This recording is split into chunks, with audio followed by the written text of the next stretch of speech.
the album is finally there. How do you feel about it? It's in the world. Yeah, I mean, it's always like, I don't know. It's always a bit strange when you first like release an album and, you know, like you kind of like a big, you know, unsure, or like you obviously love what you made and what you put out, but also like, what do people think about it? You know, how is it going to be received live, or, you know, so it's always a bit exciting and a bit fearsome as well, I suppose, in a way. But yeah, we've been doing some like some smaller shows here in the UK this week, and it's been really yeah, it's been really great to see people like picking up on lyrics, even if they haven't heard the songs before. You know, they kind of like they hear a lyric and it comes again. The next time it comes, they sing along. So it's really cool to see that people catch on to it. That's the best way to try out an album, right? Yeah, it's a great way, because we actually play in the whole thing from, you know, the first track till the last track in the right order. So we never really done that before. So that's been really fun, really, really good fun. So. And then after this, you're going to do the greatest hits tour, right? Yes, that's the plan. Yeah, that should also be fun. Of course, it's 5 albums, and there's a lot of songs that needs to be, you know, to be fitted into the live set. But yeah, we just can't wait to go back to Europe and to Netherlands, of course. Finally, yeah. I just realized that we're playing Amsterdam on the 17th of May, which is the National Day of Norway. You know, it's like the big celebration in Norway. Yeah. How do you celebrate it normally? It's a big parade, and it's you know, with the Norwegian flags, and we have like nice food, and you have like a little mimosa with your breakfast, you know, and then you keep on drinking throughout the day. It's a bit of a party, to be honest. I will bring my Norwegian flag to your show in Amsterdam to enjoy that day.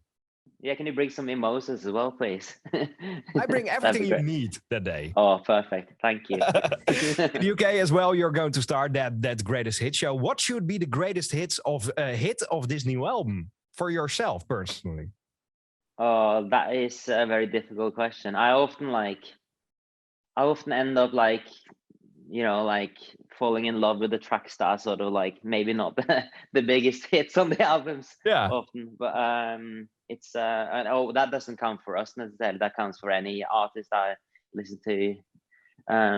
So it's impossible to say. But I'm just really proud of the whole thing, to be honest. I feel like we really been experimenting and had a lot of fun exploring sort of new styles and sounds, and maybe like territories we haven't really touched upon before as a band. So yeah, that's the cool thing, because this is really kind of a lockdown album. You've been in Oslo, Merv was in LA, and how was it to do this album kind of digitally?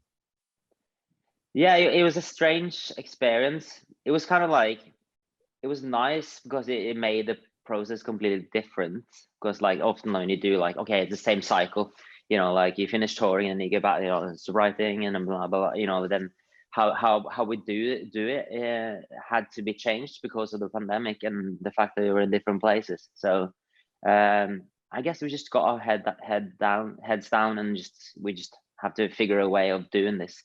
So there was a lot of Zoom calls to kind of like first to plan and then to sort of like execute the whole process.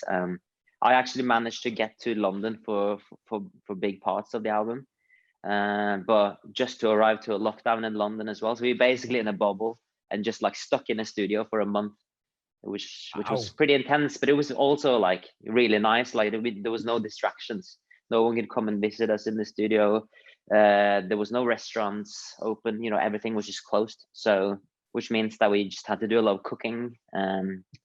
We were lucky enough to have like the producer's wife came in and made some dinners for us as well. She's a really good chef.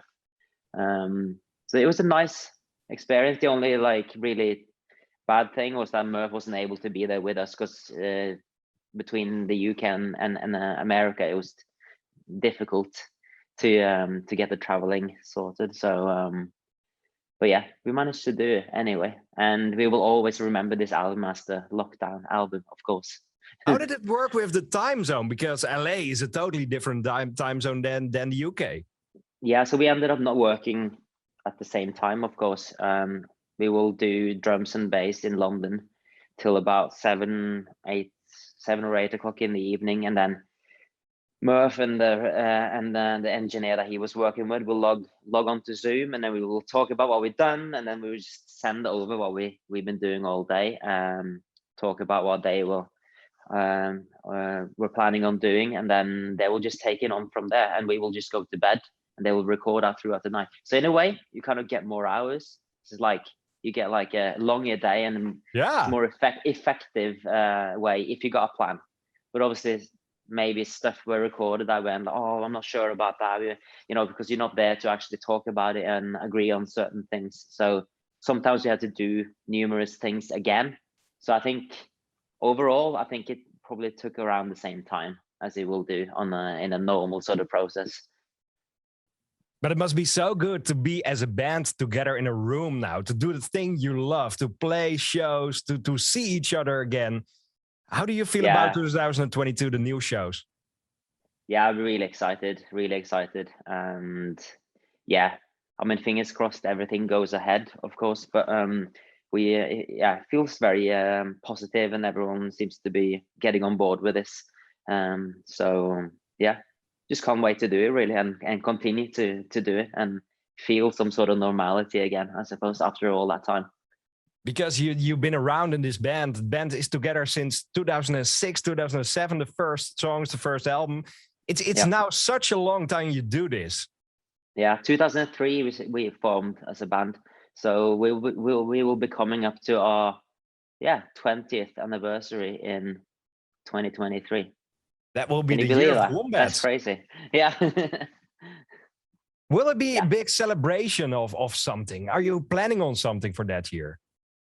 We haven't been thinking that far ahead, but I'm sure there will be something happening for it, for sure. Maybe the extension of the greatest hit show.